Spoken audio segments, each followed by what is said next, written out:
जय हिंद। एफकेट के फॉर्म आ चुके हैं, लेकिन मैंने बच्चों को कहा था कि एक कंप्लीट वीडियो लेके आऊंगा जिससे आप फॉर्म की छोटी मोटी जो इन्फॉर्मेशन है सबको अच्छे से पहले देखें, उसके बाद ही फॉर्म भरें। मैं आपको नोटिफिकेशन में ले चलता हूँ, क्या क्या नोटिफिकेशन में इस बार आया है, क्या क्या बदलाव हुआ है वो भी आपको बताऊंगा।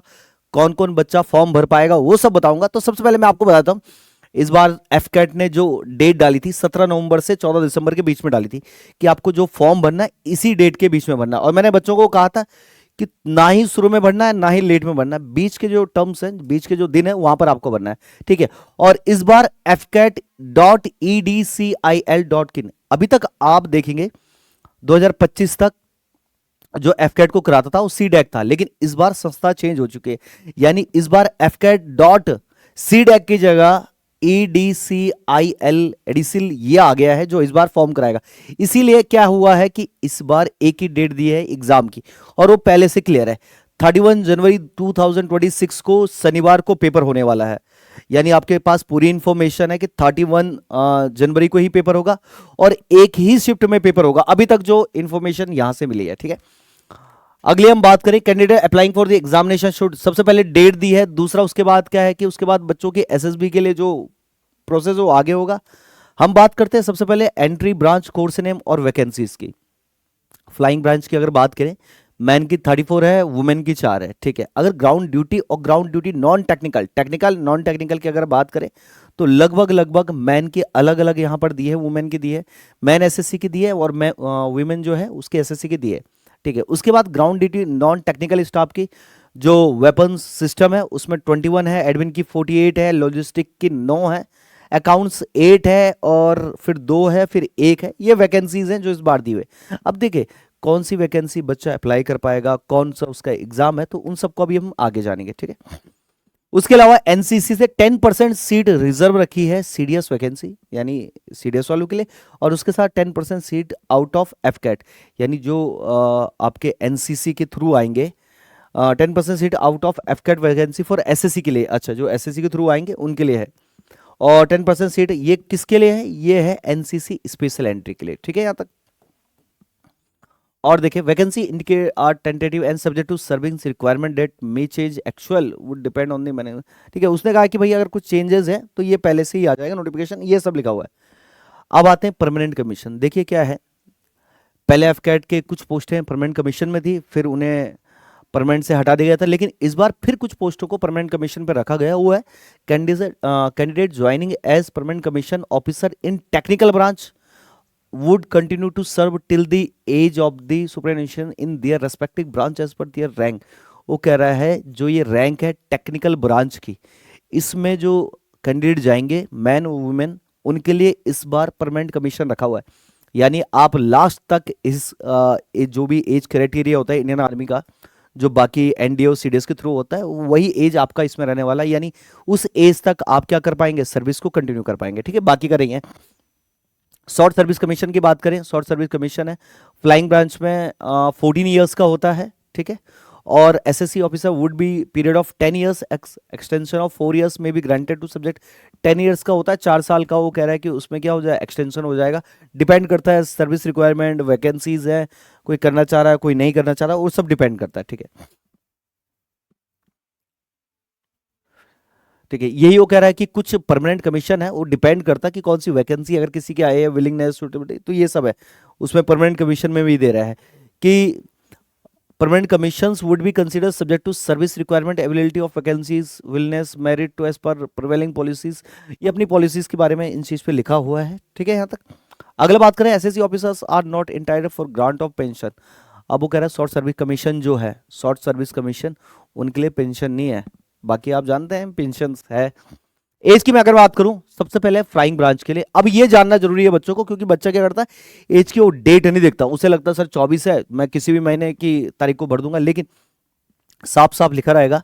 सबसे पहले अगर बात करें फ्लाइंग ब्रांच की, तो उसने कहा एफकेट की जो एज है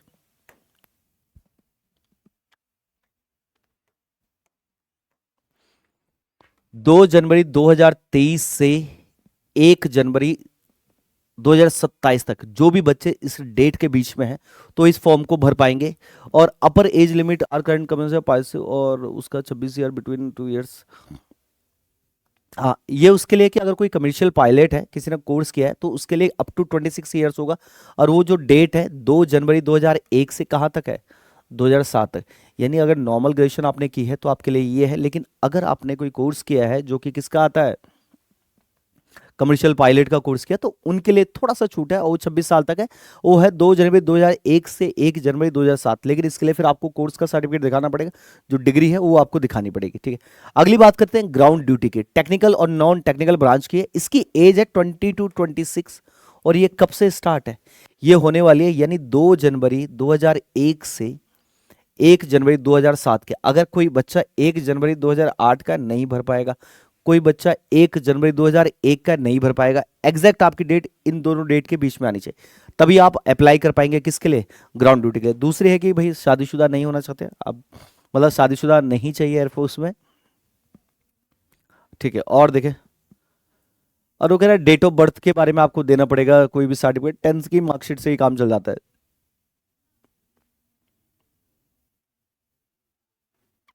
हाँ, वो कह रहा है candidate should exercise due care while entering their date of birth in the verification in subscription. उसी के बारे में, डेट ऑफ बर्थ के बारे में कह रहे हैं कि आपको प्रूफ दिखाना पड़ेंगे जो भी है। अब आता थोड़ा सा जो पहली क्वालिफिकेशन है, एजुकेशन क्वालिफिकेशन, इसको जरा आपको ध्यान रखना है। देखिए, वो कह रहा है अगर आप फ्लाइंग ब्रांच के लिए भर रहे हैं तो आपको 50% मार्क्स चाहिए मैथमेटिक्स में और फिजिक्स में, और कहाँ पर, 12th लेवल में। यानी 12th में आपके 50% मार्क्स चाहिए, और ये इन दोनों में होने ही चाहिए। यानी अगर एक में भी आपके कम है, मैथ्स में सपोज 49% है तो आप इसको नहीं भर पाएंगे, फिजिक्स में अगर 49 है नहीं भर पाएंगे, दोनों में 50 से ज़्यादा चाहिए, मोर देन 50%, ये पहली शर्त रखी है। फिर उसके बाद graduation with minimum 3 years degree in any discipline organisation university minimum 60%। वो कह रहा है इसके साथ साथ ग्रेजुएशन आपकी 60% होनी चाहिए। यानी ये उसने शर्त रखी है, पहले शर्त नहीं मतलब ये पहली क्वालिफिकेशन रखी है यहाँ पर।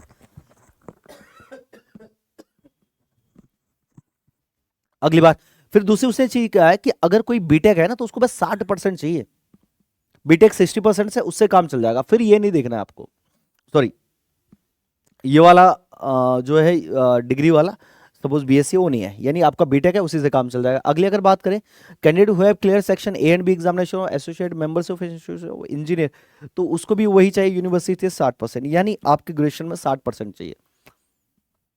ग्राउंड ड्यूटी की बात करें, ग्राउंड ड्यूटी में अलग अलग है। सबसे पहले एरोनॉटिकल इंजीनियर है, वो कह रहा है 50% तो चाहिए फिजिक्स और मैथमेटिक्स में, 12वीं में वही फिजिक्स और मैथमेटिक्स 12वीं में चाहिए। और उसके साथ वो कह रहा है एमएससी इलेक्ट्रॉनिक्स। अब उसने अलग अलग दे रखे हैं, लेकिन उसने क्या कहा है कि 60% आपको चाहिए, और ये कोर्सेज हैं जिनमें आपको चाहिए। आप एडवांस ऑफ कंप्यूटर एप्लीकेशन है, एआई एंड डेटा साइंस है, जो भी आपके कोर्स है इनमें आपको 60% चाहिए, ये कोर्स लिखा हुआ है। दूसरा एरोनॉटिकल इंजीनियरिंग मैकेनिकल वाला, उसमें वही है 50% तो ग्रेजुएशन में चाहिए चाहिए फिजिक्स और मैथ्स में, 10+2, और उसके साथ साथ इंजीनियरिंग में कितना, 60%। ये अलग अलग कोर्स है जो बताए हुए हैं। ग्राउंड ड्यूटी की बात करते हैं, ये है नॉन टेक्निकल। वो तो टेक्निकल है जिसमें आपको फिजिक्स और मैथ्स में 50% चाहिए। अब आता है नॉन टेक्निकल, उसमें क्या है, तो उसमें अलग अलग पोस्ट है। इसमें देखिए क्या है, पास विद मिनिमम ऑफ 50%, यानी इसमें आपको फिजिक्स और जो मैथ्स का है वो कुछ भी नहीं है, pass with minimum of 50% marks in physics. ओहो, इसमें भी है भैया। अच्छा, ये वेपन सिस्टम में, वेपन सिस्टम ब्रांच में, उसमें आपको चाहिए, और उसमें क्या चाहिए, degree course in discipline of minimum 60%, 60% चाहिए। एडमिनिस्ट्रेशन की अगर हम बात करें तो कह रहा है 10+2 एंड ग्रेजुएट डिग्री, ये वाला। देखो ये तो फिर वापस वही आ गया, वेपन सिस्टम ब्रांच है तो ये टेक्निकल का है, मतलब जो डिपार्टमेंट है नॉन टेक्निकल है, लेकिन जो पोस्ट है उसमें वही चाहिए जो टेक्निकल में चाहिए था।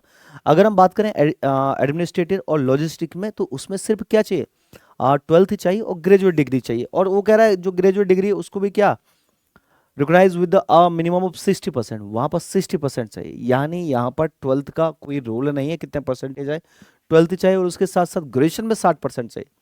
अकाउंट्स की अगर बात करें तो कह रहा है 10+2 चाहिए, और उसके साथ साथ आप इनमें से जो ये कोर्स है इनमें 60% चाहिए। यानी अगर आपने बीकॉम वाले हैं तो आपके लिए कोई बैरियर नहीं है कि आपको कितनी परसेंटेज है किस सब्जेक्ट से चाहिए, बस आपका क्या होना चाहिए, 12th, और 12th के साथ बीकॉम होनी चाहिए 3 इयर्स की, लेकिन उसमें क्या है 60% चाहिए, और ग्रेजुएशन डन चाहिए, ठीक है। यहाँ तक तो ये सारे लिखे हुए हैं यहाँ पर। क्वालिफाई अगर आप सीए हैं, बीएससी विद फाइनेंस हैं, तो ये सब है। एजुकेशन की बात करें 10+2 और पोस्ट ग्रेजुएशन है 10+2 अगर कहीं पर लिखा हुआ है तो 50% चाहिए चाहिए, और आप देख सकते हैं ग्रेजुएशन में 60% चाहिए। फिर अलग अलग डिपार्टमेंट है, मेट्रोलॉजी में है तो उसमें वगैरह 10+2 चाहिए, और बीएससी चाहिए फिजिक्स और मैथमेटिक्स से, ठीक है यहाँ पर, और 60% चाहिए। ग्रेजुएशन में तो 60% ही लिखा हुआ है। Only those candidates who have given 12th standard in 10+2 pattern of examination are eligible to apply for these courses। यानी 12th आपका होना ही चाहिए। 2 सीट्स, अब ग्रेजुएशन की पोस्ट है तो वो तो होना ही चाहिए। वो कह रहा 2 सीट्स रिजर्व है किसके लिए, लो कैंडिडेट के लिए, और वो किस में आएंगे, ground duty non technical branch पे आएंगे। ठीक है, अब जिनका सीजीपी है तो उसने कहा आप उन सीजीपी को भी कैसे काउंट करना है, ये सब चीजें लिखी हुई है, आप चेक कर लेना, ठीक है। हाँ, अगला वो कहता है candidate who have fail the computer pilot selection service. एक एग्जाम आता है जब आप एफकेट निकालते हैं तो सीपीएसएस, अगर कोई उसमें फेल हो चुका है, अटेम्प्ट दे चुका है, और जो flight cadet suspended from flying training और उसको सस्पेंड कर दिया गया है, तो क्या नहीं होगा, वो इसके लिए अप्लाई नहीं कर पाएगा, किसके लिए, फ्लाइंग ब्रांच के लिए। दूसरा, candidate who were admitted in early courses national defence academy but were, अब वो कह रहा है कोई एनडीए में है, वहां पर उसने सर्विस की, उसे वहां से टर्मिनेट कर दिया, सस्पेंड कर दिया, तो वो भी नहीं भर पाएगा। ये बेसिक सी चीजें हैं। Candidate who are debate from ministry of defence, अगर किसी को निकाल पाया है तो वो कह रहा है किसी को डिफेंस में था उसे निकाल दिया वहां से, तो वो भी नहीं भर पाएगा, ठीक है। फिजिकल और मेडिकल स्टैंडर्ड, ये उसने दिखा है कि इसके बारे में ये इन्फॉर्मेशन है यहाँ पर। हाउ टू अप्लाई, उसने कहा है कि भाई अप्लाई कौन सी करना है, और ये उसने दे रखा है, ये आपको https.fcat.edcl, पहले ये सी डैक आता था लेकिन अब ये है, तो इस पे जाके आप क्या कर सकते हैं, फॉर्म को भर सकते हैं। ये सारी इन्फॉर्मेशन की फॉर्म कैसे भरना है आपको मैं आपको लास्ट में दिखा देता हूँ। जो जो जरूरी चीज़ें पहले उसने बताया कि आपको फॉर्म भरना है। 2-3 चीज़ें जिनका ध्यान रखना है, एक तो इसमें फोटो वाला पॉइंट्स है, उसमें आपको ध्यान रखना है कि फोटो का जो बैकग्राउंड है वो लाइट होना चाहिए, ऐसा नहीं आपने बिल्कुल डार्क लाल उसे नीला पीला कर दिया, लाइट बैकग्राउंड होना चाहिए। सिग्नेचर का ध्यान रखना है, थंब इम्प्रेशन का आपको ध्यान रखना है, इन छोटी छोटी चीज़ों का। बॉयज़ के लिए आप अगर देखेंगे लेफ्ट होगा यहाँ पर, और गर्ल्स के लिए राइट है, तो इन चीज़ों का ध्यान रखना क्योंकि जल्दीबाजी में सब करते हैं। फीस वगैरह ये दिए हैं यहाँ पर, और कोई अगर किसी को भरने में दिक्कत है तो वो कह रहा है कि भाई किसी ने गलत भर दिया तो आप ईमेल वगैरह करें। हाँ, वो कह रहा है 22 जनवरी 2026 को क्या हो जाएंगे, आपके एडमिट कार्ड आ जाएंगे, ये इंपॉर्टेंट पॉइंट है। यानी इस बार जो एडमिट कार्ड है, 31 जनवरी को पेपर है और 22 जनवरी को क्या आ जाएंगे, आपके एडमिट कार्ड आ जाएंगे। देख रहे हो, सारी चीज़ें डे टू डेट है, और अगर ये डे टू डेट है तो ड्रीमर्स भी डे टू डेट है। रंजीत सर है मेरे सामने, पूरा कंटेंट रेडी रखा है उन्होंने, 22 से पहले ही पूरा कंटेंट कंप्लीट करके देंगे, और उससे पहले बहुत सारी चीज़ें जो अभी ये डिस्क्लोज नहीं करना चाह रहे हैं। मुझे लग रहा है इस बार तो रंजीत सर 100 का आंकड़ा है पार, बिल्कुल देखो रंजीत सर कह रहे हैं, तो रंजीत सर इस बार हम करके दिखाएंगे। इस बार जो हमने ड्रीम किया है, जो आप प्लानिंग कर रहे थे अभी तक बैठ के, बहुत सारे टीचर्स के साथ अभी मीटिंग ले रहे थे रंजीत सर, हाई लेवल की मीटिंग थी अभी, राजस्थान ब्रांच से भी मीटिंग थी और जो दूसरी ब्रांचेस है, क्योंकि इस बार पेपर का लेवल बहुत अच्छे लेवल का आने वाला है। पेपर बिल्कुल भी हल्का नहीं आने वाला इस बार, क्योंकि एक ही पेपर होगा, अच्छा सा आएगा, ठीक है। और मैं आपको बता दूं 2-3 चीजें, हाँ सबसे पहले क्या है, पासपोर्ट साइज फोटोग्राफ, ये ध्यान रखना 100 KB से 200 KB जब आप भरेंगे, सिग्नेचर का साइज है, और थंब इम्प्रेशन, हाँ यहाँ पर ये ध्यान रखना, male applicants and right thumb for female. Left मारना है किसको, लेफ्ट थंब किसको करना है, ये मेल को, क्योंकि जल्दीबाजी में लड़कियां भी उसी गलती को कर लेती हैं कि वो चेक नहीं करती हैं, तो मेल को जो करना है वो लेफ्ट करना है, और फीमेल को राइट करना है, इस चीज का बस ध्यान रखना। ये सारी चीजें, फिर पेमेंट का भी आया है कि आपको, और वो कह रहा है नॉन रिफंडेबल, ऐसे नहीं आपने फॉर्म भर दिया उसके बाद कह रहे हैं पैसे, तो ये सारी चीजें आप जानते हैं इन्हें। हाँ ये है, आपको जो जो डिटेल भरनी है, full name, mobile number, email, verify, OTP और यूज़र आईडी, पासवर्ड, ये आपको क्रिएट करना, फॉरवर्ड पासवर्ड, एग्जाम कैटेगरी और एग्जाम सेंटर वगैरह। हाँ ध्यान रखना इनका, सेंटर आप नियर बाई ढूंढेंगे, जो जो डिटेल्स हैं ये सब आपको भरनी है यहाँ पर। ये उनके लिए अगर किसी के पास डीसीजीए है, पायलट लाइसेंस है, तो उसको यस और नो कर सकते हैं। एयरमैन है, कोई रैंक है किसी के पहले से है उसमें, एनसीसी सर्टिफिकेट है आपके पास। एनसीसी में भी देखिए जो सर्टिफिकेट होता है, एयरफोर्स के लिए अलग सर्टिफिकेट वो रिक्वायर्ड मांगते हैं। एनसीसी सर्टिफिकेट रिक्वायर्ड ऑन जो डेट है, और कौन सा उसमें आपको मिला है रैंक, वो भी आपको बतानी है, यानी आपको ए मिला है, बी मिला है, और एनसीसी का एयर विंग सी सर्टिफिकेट इसमें एप्लीकेबल है। एनसीसी का जो सर्टिफिकेट है वो है सी सर्टिफिकेट, ठीक है, gender, date of birth confirm, AFSB preference for the NCC only, ये उनके लिए है जो एनसीसी वाले हैं, क्योंकि आप जानते हैं डायरेक्ट एंट्री है आपकी, आप जाके एसएसबी देंगे, जैसी एसएसबी आ जाएगी, टेस्ट डेट है, फुल डिटेल्स वगैरह ये सारी इन्फॉर्मेशन है, परसेंटेज है, ठीक है।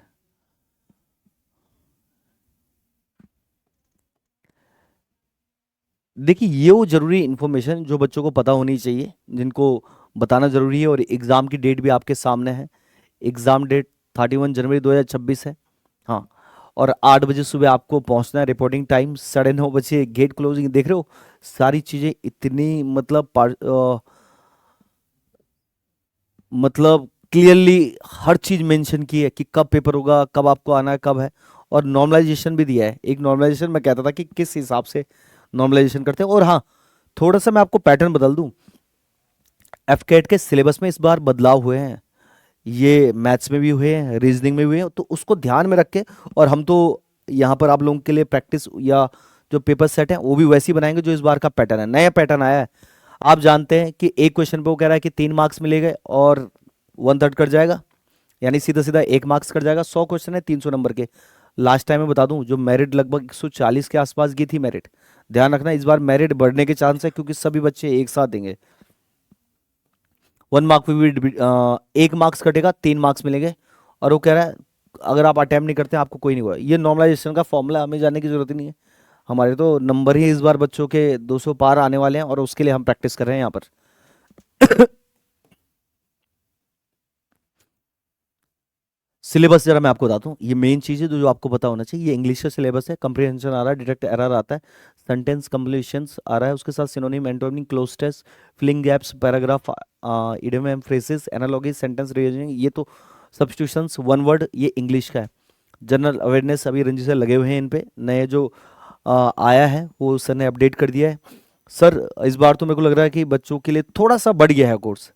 हाँ बिल्कुल रंजीत, बड़ा है कोर्स, ठीक है, ठीक है। रंजीत सर कह रहे हैं कि सर कोर्स बड़ा हुआ है लेकिन हम करेंगे, ठीक ठीक ठीक। और हाँ, रंजीत सर कह रहे हैं कि रन की क्लासेस भी चल रही हैं इस बार, तो आप देखें जरूर, हम आप लोगों के लिए लिंक शेयर कर देंगे। History, geography, sports, national international organisation, art culture, personality, environment, ecology, polity, economic, basic science knowledge, science and technology, current affair, ये सब आ रहा है। हाँ, न्यूमेरिकल एबिलिटी की बात करें तो फ्रैक्शन आ रहा है, time and work, average, percentage, profit loss, ratio, proportion, simple and compound interest, time and distance, race जिसमें ट्रेन, बोट, स्ट्रीम है, area, perimeter, probability, number system, number series, mixture alligations, rules, square, square root, cube, cube roots, HCF, LCM, elementary, mensuration. मैं आपको बता दूं जो जो इस बार उड़ा है, इस बार जुड़ा है। हाइट एंड डिस्टेंस ये इस बार जुड़ा है, स्टैटिक्स अभी तक आता नहीं था, जुड़ गया। एक्सपोनेंट और पावर ये सीडीएस में था, लेकिन इस बार 3 जो आप देखेंगे जिनको जोड़ दिया गया है, लेकिन हम उससे पहले आपको सिलेबस कंप्लीट। रीजनिंग की बात करें, वर्बल नॉन वर्बल आता है। स्टैंडर्ड की बात करें तो कह रहा है कि दिस स्टैंडर्ड क्वेश्चन से other question will be metro question, 10th level तक के आते हैं, लेकिन 10th लेवल सिर्फ यहाँ पर सही लगता है, जब क्वेश्चन आप देखेंगे तो अच्छे खासे लेवल आते हैं। Practice set, online practice set available हो। अच्छा, इस बार एफकेट ने भी अपने प्रैक्टिस सेट डाले हुए हैं कि आप वहां से देखो अगर आपको देखना है पेपर के लेवल। बाकी देखिए, बाकी जो इन्फॉर्मेशन है ये सब उतनी जरूरी नहीं जितनी पहले वाली थी, कि क्या पेपर रहने वाला है, कब फॉर्म आने वाला है। फॉर्म भरते समय आप गलती नहीं, क्योंकि शुरू में बच्चे फॉर्म भर रहे हैं तो उनका यही था सर कि फॉर्म भर पाए नहीं। और एक और लास्ट चीज, कुछ सवाल था, वैसे तो मैंने शॉर्ट्स में भी डाला हुआ है, लेकिन एक चीज थी जिसके लिए बच्चा बड़ा परेशान रहता है। सर सिटीज कौन कौन सी है, ये सिटीज देख लो जो आपकी नियर बाई है, उनको ही सिलेक्ट करना है। ऐसे नहीं कि सर मैं घूमने जाऊंगा, नहीं, कोई घूमना नहीं है अभी, आपकी जो नियर बाई है उसे करना है, क्योंकि लास्ट टाइम इधर उधर दौड़ने से कोई फायदा नहीं। ये सारी सिटीज है। फिर उसके बाद जैसे आप एग्जाम निकालेंगे उसके बाद फिर यहाँ पर उसके लिए आता है कि कौन कौन से एसएसबी सेंटर है, एएफएसबी जो है। तो सबसे पहला देहरादून है, एक मैसूर में है, एक गांधीनगर में, एक वाराणसी और एक गुवाहाटी है। ये एएफएसबी है, 5 सेंटर है जहाँ पर आप लोग उसके बाद इनरोल करेंगे जैसे ही आपका रिजल्ट आता है। क्लियर है यहाँ तक है? तो इसमें जो नियर बाई है वो आपको देखना है। हाँ, फिजिकल फिटनेस, उसमें ना टैटूज का ये था कि परमानेंट टैटूज है नहीं है, तो ये मैं आपको बता देता हूँ कि क्या एफकेट ने लिखा है। उन्होंने लिखा है कि कोई भी ऐसा पार्ट जो विजुअल हो, नॉन विजुअल हो, अगर टैटू है तो अलाउड नहीं है। लेकिन फिर आगे इस बात को थोड़ा सा संशोधित किया है कि ऑन द एक्सपेक्ट, सिर्फ छोड़ के कहां पर, inner face of the forearms, forearms का जो इनर फेस है यहां पर, और inside of the elbow to the wrist of both hand, और ये वाला एरिया, जो ये वाला एरिया यहां पर टैटू है। क्योंकि बच्चों के मन में बड़े सवाल रहते हैं, क्योंकि बचपन में क्या होते हैं, लिखा लेते हैं अलग अलग नाम के टैटू, यहाँ पर नाम लिखा लेते हैं। तो उन्होंने कहा कि आप यहाँ पर अलाउड है, यहाँ पर अलाउड है, यहाँ पर अलाउड है, बाकी शरीर के किसी हिस्से में टैटू अलाउड नहीं। दूसरी एक और चीज़ उन्होंने रखी हुई है कि आपको सेल्फ डिक्लेरेशन फॉर्म देना पड़ेगा अगर आपके टैटू है। कैंडिडेट फ्रॉम ट्राइबल, अब क्या आता है, जो ट्राइबल कम्युनिटीज़ हैं, जो टैटू वहाँ पर कंपलसरी है कि जैसी कोई बच्चा पैदा हुआ तो वहाँ पर कंपलसरी है कि आपके टैटू होना चाहिए, तो वो लिखा हुआ है, tribes with tattoo marks on the face of body as per their extensive customs and tradition will be permitted in case of case basis. अगर वो कह रहा है कि हाँ आपके अलाउड होगा सिर्फ जब ये सब चीज़ें रिटर्न में होंगी, चाहे तो कहीं ना कहीं है, क्योंकि अगर आपकी कम्युनिटी है, आपकी ट्राइब्स हैं, तो वहाँ पर कुछ ना कुछ चीज़ मेंशन होती है, तो उसके अकॉर्डिंग वो आपको प्रूफ देना पड़ेगा कि ये एसडीएम से लिखा लीजिए, जीसी से आपको बताना पड़ेगा कि ये इस कंडीशन के कारण हमारे टैटू है। बाकी ये सारी चीज़ें वही है, बस आप एक बार इन्हें पढ़ लेना। टैटू का उन्होंने बता दिया है कि क्यों टैटू नहीं है, और बाकी हाँ कुछ चीज़ें ऐसी जो उन्होंने बताई, candidate with alcohol dependence syndromes, candidate with alcohol dependence syndromes, यानी कोई ऐसा जो बहुत ज़्यादा अल्कोहलिक है तो उसको भी बाहर किया है। ए एफ टेस्टिंग, टेस्टिंग का वो कह रहा है कि भाई ये 3 स्टेज में होगी, सबसे पहले स्टेज 1 होगी ऑफिसर, ये उसके लिए है, एसएसबी के लिए ये 3 स्टेज है, इसकी हम बात तब करेंगे जब हमारा रिटर्न तुरंत निकल जाएगा। तो ये इन्फॉर्मेशन थी, कुछ भी ऐसी चीज़ जो आपको लगती है कि सर मैं इसे कैसे भरूं, ये वाली चीज़ क्या होगी, आप मुझसे पूछेंगे जरूर, नंबर मैं लिख देता हूं, आपको कोई भी डाउट कुछ भी क्वेरीज है तो आप मुझे इंस्टेंटली किसी भी टाइम, क्योंकि ये आपके कैरियर के लिए है, तो आप किसी भी टाइम कॉल कर सकते हैं इस नंबर पे।